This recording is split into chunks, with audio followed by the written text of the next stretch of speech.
Hi hello నమస్తే అందరు బాగున్నారు కదా. నేను కూడా బాగానే ఉన్నాను. ఈ రోజు వీడియోలో మనం బజాజ్ ఫైనాన్స్ గురించి, అలాగే వేదాంత గురించి, తర్వాత ఈ మధ్య సుజలాను పడిపోతూ ఉంది కదా, దాని కారణాల గురించి మనం ఇప్పుడు ఈ వీడియోలో తెలుసుకుందాము. ఎవరైనా కొత్తగా మన ఛానల్ చూస్తూ ఉన్నట్లయితే తప్పకుండా సబ్స్క్రైబ్ చేయండి. ఇంకా చాలా మంది చూస్తున్నారు కానీ సబ్స్క్రైబ్ చేయట్లేదు, వాళ్ళు కూడా చేయండి. తర్వాత వచ్చి లైక్ కొట్టండి. ఈ లైక్ వల్ల నా వీడియో ఇంకా కొంతమంది ఇన్వెస్టర్స్కి చేరుతుంది అనమాట. ఓకేనా, ఇప్పుడు మన వీడియోలోకి వెళ్ళిపోదాం. ముందుగా బజాజ్ ఫైనాన్స్ గురించి తెలుసుకుందాము. మీ అందరికి తెలుసు కదా, మొన్న జూన్ 16వ తారీఖున 4:1తో బోనస్ని ఇష్యూ చేయడం వల్ల 9,337 రూపాయలున్న ఈ షేరు ఒకేసారి 937 రూపాయలకి పడిపోవడం జరిగింది అనమాట. అయితే మరి ఈ షేర్ని ఎప్పుడు కొనాలి, ఏంటి, ఎంట్రీస్ ఎప్పుడు తీసుకోవాలి, మరి కొనవచ్చా లేదని చాలామంది కూడా నన్ను కామెంట్స్లో అడగడం జరిగింది. కాబట్టి ఈ వీడియో మీకోసమే చేస్తూ ఉన్నాను. ముఖ్యంగా ఏ షేర్లు అయినా సరే బోనస్ కానీ, తర్వాత వచ్చి డివిడెండ్లు కానీ ఇట్లాంటి ఇచ్చినప్పుడు కొంచెం షేర్లో మార్పులు జరుగుతూ ఉంటాయి. కాబట్టి అలాగే ఈ బజాజ్ ఫైనాన్స్లో కూడా జరిగింది. ఇలా జరిగినప్పుడు ఏంటంటే కొత్తగా చిన్న ఇన్వెస్టర్స్ ఎంటర్ అవడానికి అవకాశం ఉంటుంది. అంటే ఆ ప్రైజ్ ఆకర్షణ కూడా 9,000 అంటే ఎవరు కొనలేరు కదా, 900కి వచ్చే వాళ్ళకి కొనాలని ఆశపడతారు. అలాగే ఇలాంటి చర్యలు జరిగినప్పుడు మనలాంటి చిన్న ఇన్వెస్టర్స్ జాగ్రత్తగా మనం ఎప్పుడు ఎంట్రీ తీసుకోవాలో అప్పుడు తీసుకుంటే కొన్ని లాభాలని మనం పొందవచ్చు అనమాట. అయితే మరి ఇప్పుడు మనం ఎప్పుడు ఎంట్రీస్ తీసుకోవచ్చు అనేది కొంతమంది విశ్లేషకులు ఏమేమి చెప్తున్నారు అనేది నేను సెర్చ్ చేసి తీసుకురావడం జరిగింది. అది ఇప్పుడు మనం తెలుసుకుందాము. అయితే CLSA మరియు జెఫ్రీస్ ఈ బ్రోకరేజ్ వారు ఏం చెప్తున్నారంటే ఈ బజాజ్ ఫైనాన్స్ మీద చాలా అనుకూలంగా ఉన్నారనమాట. అంటే ఇది బలమైన ఫండమెంటల్ కలిగి ఉంది కాబట్టి ఇది లాంగ్ టర్మ్కి చాలా మంచిదని వీళ్ళు సూచిస్తూ ఉన్నారనమాట. అయితే ఇంకొకరు HDFC సెక్యూరిటీస్ వారైతే ఏకంగా దీని యొక్క ఆదాయాన్ని అంచనా వేయలేము మేము అని చెప్పి వాళ్ళు చెప్తూ బై రేటింగ్ స్ట్రాంగ్గా ఇస్తున్నారనమాట. అలాగే ఇంకొకరు ఎక్సెస్ సెక్యూరిటీస్ వారు ఉన్నారు కదా, వాళ్ళు కూడా ఏంటంటే ఇది బలమైన ఫండమెంటల్ ఉంది కాబట్టి దీన్ని స్ట్రాంగ్గా వాళ్ళు బై రేటింగ్ ఇస్తూ టార్గెట్ ధరను కూడా చెప్పేశారు. 10,500 దాకా కూడా వెళ్ళవచ్చు అని చెప్పి వీళ్ళు అంటున్నారు అనమాట. ఇప్పుడు 52 వీక్స్ చూసుకుంటే 9,000 పైనే ఉంది కదా, వీళ్ళు 10,500 వరకు కూడా ఇది టార్గెట్ ఇస్తూ ఉన్నారు ఈ ఎక్సెస్ సెక్యూరిటీ వాళ్ళు. అలాగే BNP వారు అంటే పరిపాస్ వారు వీళ్ళేం ఇస్తున్నారంటే వీళ్ళు న్యూట్రల్ అని చెప్తున్నారు కానీ టార్గెట్ మాత్రం 11,200 దాకా కూడా వెళ్తుంది అని వీళ్ళు చెప్తూ ఉన్నారనమాట. అయితే ఇంకొక ప్రముఖ విశ్లేషకుడు ఏం చెప్తున్నారంటే ఆయన ఇది త్వరలోనే 10% వెళ్ళొచ్చని, టార్గెట్ అయితే 10,225 రూపాయలని దాటొచ్చని ఈయన టార్గెట్ ఇస్తూ ఉన్నారనమాట. అంటే లెక్క ప్రకారం ఈ బ్రోకరేజ్ కంపెనీస్ అన్ని కూడా చూసుకుంటే విశ్లేషకుల ప్రకారం ఈ బజాజ్ ఫైనాన్స్ అనేది ఫండమెంటల్ స్ట్రాంగ్ ఉండటం వల్ల అందరు కూడా బై రేటింగ్ ఇస్తూ మంచి పాజిటివ్ థింకింగ్తోనే ఉన్నారనమాట. అయితే కొన్ని జాగ్రత్తలు చెప్తూ ఉన్నారు. ఎట్లా అంటే ఇప్పుడు స్వల్పంగా, అంటే ఇప్పుడే కదా మనం బోనస్ ఇచ్చి స్ప్లిట్ అయ్యింది, దానివల్ల ఏంటంటే కొన్ని నేను ముందే చెప్పాను కదా 1 నుంచి 3 వారాల్లో ధర అనేది బాగా తగ్గిపోతుందని. అంటే 937 రూపాయల దగ్గర వీళ్ళు స్ప్లిట్ చేశారు కదా, అక్కడి నుంచి కూడా ఇంకా చాలా వరకు కూడా పడిపోయే అవకాశాలు ఎక్కువగా ఉన్నాయి. ఈ 3 వీక్స్ మీరు తప్పకుండా ఆగాలన్నమాట. ఇది కొత్తగా ఎంట్రీ తీసుకోవాలనుకున్న వాళ్ళు. అలాగే మోతీ ఓస్వాల్ వాళ్ళు కూడా దీనికి న్యూట్రల్ రేట్ని ఇచ్చింది. అయితే టార్గెట్ ధర మాత్రం 10,000 దాకా ఇచ్చింది అనమాట. అయితే వీళ్ళు ఇచ్చిన దాన్ని బట్టి చూస్తే పరిమితమైన అప్సైడ్ అని తెలుస్తూ ఉంది, ఎందుకంటే న్యూట్రల్ ఇచ్చారు కాబట్టి. అయితే ఒక కంపెనీ మాత్రం అంటే వాళ్ళు మనీ వర్క్స్ ఫర్ మీ అనేవారు దీనికి చాలా వరకు 30% న్యూట్రల్గా ఇస్తూ ఉన్నారనమాట. ఈ రేటింగ్ని ఇస్తూ వాళ్ళు సెల్ రేటింగ్ ఇస్తూ ఉన్నారు. అయితే టెక్నికల్ పరంగా చూసుకుంటే ఇది స్ప్లిట్ అయిన తర్వాత 7% అనేది తగ్గిందనమాట. అయితే టెక్నికల్ పరమైన విశ్లేషకులు ఉంటారు కదా, వాళ్ళు ఏం చెప్తున్నారంటే దీనికి టార్గెట్ ధర అంటే తగ్గిద్దని చెప్తున్నారు. అలాగే ఎంట్రీస్ ధర ఎలా తీసుకోవాలో అది చెప్తూ ఉన్నారు అనమాట. ఎప్పుడు తీసుకోవాలంటే ఎంట్రీస్ 825 నుండి 830 రూపాయల దగ్గర ఎవరైనా కొత్తగా ఎంటర్ అవ్వాలని అక్కడ మనం కొనుక్కోవచ్చు అనమాట. ఏది టార్గెట్ ధర 825 నుంచి 830 ఈ మధ్యలో మనము ఎంట్రీస్ తీసుకోవచ్చు అని టెక్నికల్ పరమైన విశ్లేషకులు చెప్తూ ఉన్నారనమాట. ప్రస్తుతం RSI అయితే 41.55 దగ్గర చూపిస్తుంది అనమాట. ఇది కొనుగోలు ఆసక్తి తగ్గుతున్నట్లు చూపిస్తుంది అనమాట. మరి ఈ షేర్ కొనవచ్చా అంటే బలమైన ఫండమెంటల్ అంటే Q4 ఫైనాన్షియల్ 2025 రిజల్ట్ ప్రకారము ఇది ఆర్థిక పరిస్థితి కానీ, రెవెన్యూ కానీ, నికర లాభం కానీ చాలా పాజిటివ్ రావడం వల్ల ఫండమెంటల్ స్ట్రాంగ్గా ఉన్నాయి అనమాట.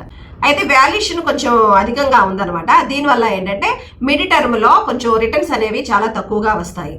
మరి మార్కెట్ సెంటిమెంట్ చూసుకుంటే ఇలాంటి చర్యలు అంటే స్ప్లిట్ కానీ బోనస్ కానీ డివిడెండ్లు కానీ ఇలాంటివి ఏమైనా కంపెనీలో జరిగినప్పుడు తప్పకుండా ఆ షేర్ ధరలో ఆ యొక్క సర్దుబాటు అంటే ఆ ధర కిందకి పైకి అనేది హెచ్చుతగ్గులు చూపిస్తూ ఉంటుంది. చాలా వరకు కూడా తగ్గే అవకాశాలు ఉంటాయి అన్నమాట. ఇది గమనించుకోవాలి. మరి ఈ బజాజ్ ఫైనాన్స్ లో నా సలహా ఏంటంటే ఇది ఫండమెంటల్ చాలా స్ట్రాంగ్ గా ఉంది కాబట్టి లాంగ్ టర్మ్ కి బెస్ట్ స్టాక్ అని చెప్తున్నాను. అయితే ఒకవేళ ఎంట్రీ తీసుకోవాలనుకుంటే 825 నుంచి 830 ఈ మధ్యలో తీసుకోండి, లేదా ఇప్పుడు ప్రస్తుతానికి ఉన్న ఈ ప్రైస్ లో కూడా మనం ఎంట్రీ తీసుకోవచ్చు. ఎందుకంటే ఇది లాంగ్ టర్మ్ కాబట్టి ఫండమెంటల్ స్ట్రాంగ్ ఉన్నాయి కాబట్టి నేను మాత్రం ఇక్కడే ఎంట్రీ తీసుకుంటాను. ఇక్కడ 825 నుంచి 830 ఈ మధ్యలోకి వచ్చినప్పుడు తప్పకుండా నేను ఎంట్రీ తీసుకుంటాను అనమాట. మరి షార్ట్ టర్మ్ వాళ్ళకైతే ఏంటి అంటే షార్ట్ టర్మ్ వాళ్ళు కూడా ఇప్పుడు ఆర్ఎస్ఐ అంత ఇది లేదు కదా, తగ్గుతుంది కాబట్టి మీరు ఇంకా ప్రైస్ పడే అవకాశం ఉంది. అంటే 825 నుంచి 830 ఈ టైంలోనే షార్ట్ టర్మ్ వాళ్ళు కూడా ఎంట్రీ అయితే మంచిది. మరి ప్రతి స్టాక్ లో కూడా జాగ్రత్తగా ఉండాలి కాబట్టి అట్లాగే బజాజ్ ఫైనాన్స్ లో కూడా మీరు జాగ్రత్తగా వహించాలి. ఎందుకంటే ఇప్పుడున్న మార్కెట్ యొక్క పరిస్థితులు బాగాలేదు కదా, యుద్ధాలు అనేవని, దానివల్ల కొంచెం తగ్గొచ్చు, దానికి ఏం కంగారు పడే అవసరం లేదనమాట. అలాగే ఈ స్టాక్ లో కొంచెం వాల్యుయేషన్ అనేది ఎక్కువగా ఉంది. దీన్ని దృష్టిలో పెట్టుకొని మీ రిస్క్ టాలరెన్స్ అలాగే మీ యొక్క ప్లాన్స్ తర్వాత ఇన్వెస్ట్మెంట్ యొక్క గోల్స్ ఆధారంగా ఏ నిర్ణయమైనా తీసుకోండి. ఓకేనా? అయితే రెండవ షేర్ వచ్చి వేదాంత అనమాట. ఈ వేదాంత జూన్ 18వ తారీఖున మొన్న బోర్డు మీటింగ్ జరిగిందన్నమాట. ఆ బోర్డు మీటింగ్ లో ఏం నిర్ణయం తీసుకున్నారంటే ఫైనాన్షియల్ 2026 గాను వీళ్ళు 7 రూపీస్ డివిడెండ్ ని ఇవ్వడం జరిగింది అనమాట. ఈ 7 రూపీస్ డివిడెండ్ పొందాలి అంటే అర్హత ఏంటంటే 24వ తారీఖు కల్లా మన షేర్స్ వేదాంతలో ఉంటే ఆ డివిడెండ్ పొందడానికి అవకాశం ఉంటుంది అనమాట. రికార్డు తేదీ వచ్చి జూన్ 24 గుర్తుపెట్టుకోండి. ఓకేనా? ఒకవేళ ఈ డివిడెండ్ పొందాలి అనుకుంటే ఇక మీరు సోమవారం 23వ తారీఖు కదా, 24వ తారీఖు మంగళవారం వస్తుంది. 23వ తారీఖున మీరు ఈ షేర్స్ ని కొనుక్కుంటే అంటే వేదాంతలో మీరు ఎంటర్ అయితే అక్కడ మీ షేర్స్ కి డివిడెండ్ రావడానికి కూడా మీరు ఎలిజిబుల్ అవుతారనమాట. అయితే గతంలో ఈ వేదాంత ఫైనాన్షియల్ ఇయర్ 2025 కానీ 43 రూపాయల 5 పైసల్ని డివిడెండ్ గా ఇచ్చింది. అంటే ఇప్పుడు చూసుకుంటే 7 రూపాయలు, అంటే బాగా తగ్గిపోయింది అనమాట. దీని బట్టి ఏంటంటే ఇన్వెస్టర్స్ కి కొంచెం నమ్మకం అనేది తగ్గుతుంది కదా, దానివల్ల కూడా ఎక్కువ ఈ వేదాంతలో ప్రెషర్ ఎక్కువైపోయి సెల్లింగ్ బాగా చేయడం జరగడం వల్ల ఇన్వెస్టర్స్ విశ్వాసాన్ని కోల్పోవడం వల్ల కూడా ఈ ధర అనేది కొంచెం తగ్గింది అనమాట. అయితే గతంలో 43 రూపాయల 5 పైసలు డివిడెండ్ ఇచ్చిందన్నారు కదా, అప్పుడు ఏంటంటే షేర్ ధర బాగా పెరిగింది, అలాగే ఇన్వెస్టర్స్ కి చాలా రిటర్న్స్ అనేవి బాగా వచ్చినాయి అనమాట. మరి ఈ షేర్ ధర ఎందుకు పడిపోతుంది అనేది కొన్ని ప్రధాన కారణాలు ఉన్నాయి అనమాట. అవేంటో ఇప్పుడు మనం తెలుసుకుందాము. మొదటిది వచ్చి వేదాంత హిందుస్థాన్ జింక్ లిమిటెడ్ వచ్చి 1.6% స్టేక్ ని విక్రయించడం జరిగింది అనమాట. అంటే దీని విలువ వచ్చి 3028 కోట్లుగా ఉంది. సాధారణంగా ఇలాంటి స్టేక్ విక్రయాలు జరిగినప్పుడు ఏ స్టాక్ లో అయినా సరే నెగిటివ్ ప్రభావమే చూపిస్తుంది కాబట్టి షేర్ ధర మీద ఎఫెక్ట్ చూపిస్తుంది అనమాట. ఇది ఒక కారణం అనమాట షేర్ ధర తగ్గడానికి. అయితే వీళ్ళు స్టేక్ విక్రయాలు ఎందుకు చేశారంటే మనకు తెలుసు కదా, వీళ్ళు డిమర్జ్ చేయాలని చూస్తున్నారు ఈ కంపెనీని. అలాగా చేసేటప్పుడు వీళ్ళు దానికి ఉపయోగించడం కోసం వీళ్ళు ఈ విక్రయాలను చేయడం జరిగిందనమాట. షేర్ ధర తగ్గటానికి రెండవ కారణం ఏంటంటే డివిడెండ్ అనౌన్స్ చేయగానే 18వ తారీఖున అనౌన్స్ చేసింది కదా, అది చేయగానే ఏంటంటే ఫైనాన్షియల్ ఇయర్ 2025 పోల్చుకుంటే ఇది చాలా తక్కువ అని చెప్పాను కదా, దానివల్ల కూడా షేర్ ధర తరిగిందన్నమాట. ఇది ఇన్వెస్టర్స్ కి నిరాశపరిచే విషయం కాబట్టి, ఎందుకంటే నేను చాలాసార్లు చెప్పాను వేదాంత అనేది డివిడెండ్లు బాగా ఇస్తుంది అనమాట. ఒక్క సంవత్సరంలోనే 3 సార్లు 4 సార్లు కూడా ఇచ్చిన రికార్డ్స్ ఉన్నాయి అనమాట. దానివల్ల ఏంటంటే ఎక్కువ అందులో ఇన్వెస్టర్స్ నాతో పాటు కూడా డివిడెండ్స్ కోసం వేసుకోవాలి ఏదైనా స్టాక్ ఉందిరా మార్కెట్లో అంటే అది వేదాంతే అనమాట. మరి లాస్ట్ టైం ఏమో 43 రూపాయలు ఇచ్చిన ఈ వేదాంత ఇప్పుడు 7 రూపాయలు ఇచ్చేకి విశ్వాసాన్ని కోల్పోయినట్టు మనం తెలుసుకోవచ్చు. అయితే మూడవది వచ్చి గత 6 నెలల నుంచి కూడా ఇది షేర్ ధర అనేది ఒక 10% తగ్గిందనమాట. ఎందుకంటే ఇది ప్రమోటర్స్ ప్లెడ్జ్ అనేది 100% ఉందనమాట. దానివల్ల కూడా ఈ షేర్ ధర అనేది పడిపోవడం జరిగింది. మరి ఇప్పుడు ఈ షేర్లో ఎంట్రీస్ తీసుకోవచ్చా అంటే Q4 2025లో దీని రిజల్ట్ అనేవి నికర లాభం కానీ రెవెన్యూ కానీ ఆదాయం కానీ ఇవన్నీ కూడా ఇది బాగానే పెంచుకుందంటే పాజిటివ్ రిజల్ట్సే వచ్చినాయి అనమాట దీనికి. అయితే అంతేకాకుండా అధిక డివిడెండ్లు ఇచ్చేది ఏంటంటే ఈ కంపెనీ అనమాట.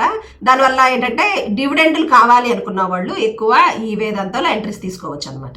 అలాగే ఈ వేదాంత డిమర్జ్ ప్లాన్ కలిగి ఉందని మీ అందరికి తెలుసు కదా, అంటే దీని వ్యాపారాలని ఒక 6 ఎంటిటీలుగా విభజించాలని ఈ ప్రక్రియలో ఇది నడుస్తూ ఉందన్నమాట. అల్యూమినియం, జింకు, గ్యాస్, ఆయిల్ ఇలాగా ఉన్న సెగ్మెంట్స్ లో ఎక్కువ దీర్ఘకాలంలో అంటే లాంగ్ టర్మ్ లో ఎక్కువ అభివృద్ధి అనేది ఉంటుందన్నమాట. అలాగే వేదాంతలో కొన్ని రిస్కులు ఉన్నాయి అనమాట. ఆ రిస్కులు ఏంటంటే దీనికి 73,000 అప్పులు ఉన్నాయి ఈ కంపెనీకి. అలాగే 100% ప్లెడ్జ్ అనేది ప్రమోటర్స్ ప్లెడ్జ్ అని ఉందన్నమాట. దానివల్ల ఏంటంటే కొంచెం రిస్క్ కూడా అని మనం ఎప్పటికప్పుడు గుర్తుపెట్టుకుంటా ఉండాలి.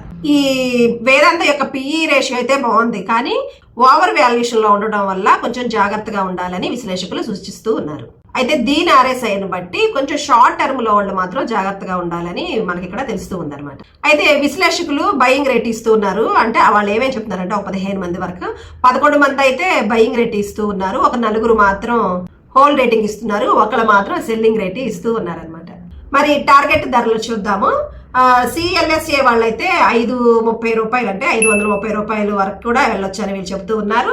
అలాగే నువామా వాళ్ళైతే 633 రూపాయల దగ్గర దాకా వెళ్ళొచ్చు అని చెప్తున్నారు. తర్వాత వచ్చి మోతీ హౌస్ వాళ్ళు అయితే 500 దాకా వెళ్ళొచ్చు అని చెప్తూ ఉన్నారు. తర్వాత సిటీ వాళ్ళు కూడా 500 దాకా వెళ్ళొచ్చు అని చెప్తూ ఉన్నారు అనమాట. అలాగే ఈక్వరీస్ వారు అయితే 560 రూపాయల దాకా కూడా వెళ్ళే అవకాశాలు ఉన్నాయని వీళ్ళు టార్గెట్ ఇస్తూ ఉన్నారనమాట. ఈ టార్గెట్స్ అన్ని కూడా మార్చి 2026 లోపు వెళ్ళవచ్చని చెప్తూ ఉన్నారు అన్నమాట. అంటే ఇది దగ్గరగా యావరేజ్గా అంటే 12 నెలలకు గాను 511 రూపాయల దాకా కూడా వెళ్ళవచ్చని, అంటే ఇది 15% అప్సైడ్ ను సూచిస్తుంది అనమాట.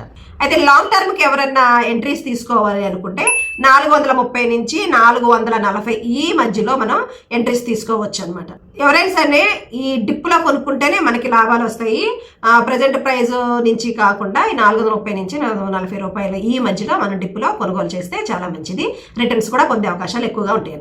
మరి షార్ట్ టర్మ్ వాళ్ళు కూడా 430 రూపాయలు అంటే డిప్లో కొనుక్కోవాలి. అంటే ప్రస్తుతానికి నేను చెప్పాను కదా, స్టేక్ విక్రయాలు ఉన్నాయి, అలాగే మార్కెట్ కొంచెం పరిస్థితులు బాగాలేదు కాబట్టి 430 దగ్గర మీరు కూడా ఎంట్రీస్ తీసుకోవచ్చు అనమాట. ఈ వేదాంత గురించి మరొకసారి చెప్తూ ఉన్నాను అనమాట. రిస్కులు ఏంటంటే అధిక అప్పులు ఉన్నాయి, అంటే 73,000 కోట్లు ఉన్నాయి అన్నాను కదా, అవి ఉన్నాయి. తర్వాత ప్రమోటర్స్ యొక్క ప్లెడ్జ్ ఉంది 100%, అలాగే స్టేక్ విక్రయాలు కూడా ఉన్నాయి. కాబట్టి ఇది రిస్క్ ని సూచిస్తుంది. కాబట్టి కొంచెం ఈ వేదాంత కొనేటప్పుడు మీరు కొంచెం జాగ్రత్తగా ఉండి మీరు దీంట్లో ఎంటర్ అవ్వాలనుకున్నప్పుడు మీ యొక్క రిస్క్ టాలరెన్స్ అలాగే మీ యొక్క గోల్స్ దృష్టిలో పెట్టుకొని ఎంట్రీ తీసుకోండి. ఓకేనా? మరి మూడవ స్టాక్ గురించి తెలుసుకునే ముందు మనకి టెలిగ్రామ్ ఛానల్ అందరికీ తెలుసు కదా, ఇంకెవరైనా టెలిగ్రామ్ ఛానల్లో జాయిన్ అవ్వకపోతే జాయిన్ అవ్వండి. నా డిస్క్రిప్షన్లో లింక్ ఉంటుంది. ఎందుకంటే ఎప్పటికప్పుడు అక్కడ స్టాక్ మార్కెట్ గురించిన సమాచారం నేను అందిస్తూ ఉంటానన్నమాట. మరి చివరిగా షేర్ వచ్చి సుజులోన్ షేర్ అనమాట. మరి ఇది షేర్ ఎందుకు పడిపోతుంది, అసలు దీని యొక్క స్థితి ఏంటి? మరి ఈ రోజు వచ్చి 62 రూపాయల నుంచి 63 రూపాయలు ఈ మధ్యలో ట్రేడ్ అయింది కదా. ఇది ఇలా పడిపోతే 72 రూపాయల దాకా కూడా వెళ్ళిన ఈ షేర్ ఒకేసారి కింద పడిపోవడం కారణం ఏంటో మనం ఇప్పుడు తెలుసుకుందాం. ఈ సుజులోన్ షేర్లో జూన్ 7వ తారీఖున సిఎన్బిసి ఆవాజ్ అని ఛానల్లో వీళ్ళు ఒక న్యూస్ని చెప్పడం జరిగింది అనమాట. ఎట్లా అంటే వీళ్ళు బ్లాక్ డీల్గా వీళ్ళ యొక్క షేర్స్ని అమ్మేస్తున్నారు అనేది ఒక న్యూస్ రావడంతో ఈ దీంట్లో అనేది సెల్లింగ్ ప్రైస్ అనేది ఎక్కువ జరిగింది అనమాట. ఈ సెల్లింగ్ ప్రైస్ యొక్క షేర్స్ అంటే 20 కోట్ల షేర్స్ని వీళ్ళు అమ్ముతున్నారని ఇది న్యూస్ అనమాట.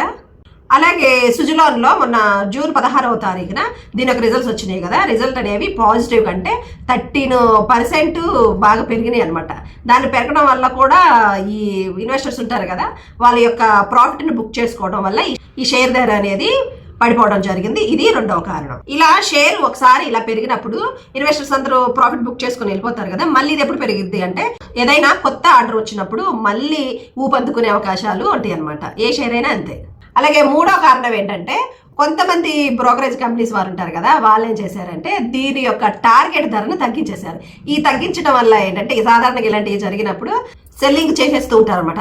దానివల్ల కూడా ఈ స్టాక్ లో సెల్లింగ్ ప్రైస్ ఎక్కువ అవడం వల్ల స్టాక్ లో యొక్క ప్రైస్ అనేది పడిపోవడం జరిగింది అనమాట. టెక్నికల్ గా ఒక విశ్లేషకుడు ఏం చెప్తున్నారంటే ఆయన ప్రకారం ఏంటంటే ఇది బాగా ఒక సెల్లింగ్ ప్రైస్ వచ్చినప్పుడు అంటే ఒక స్టాక్ రైజ్ అయినప్పుడు కూడా సెల్లింగ్ ప్రైస్ వస్తుంది.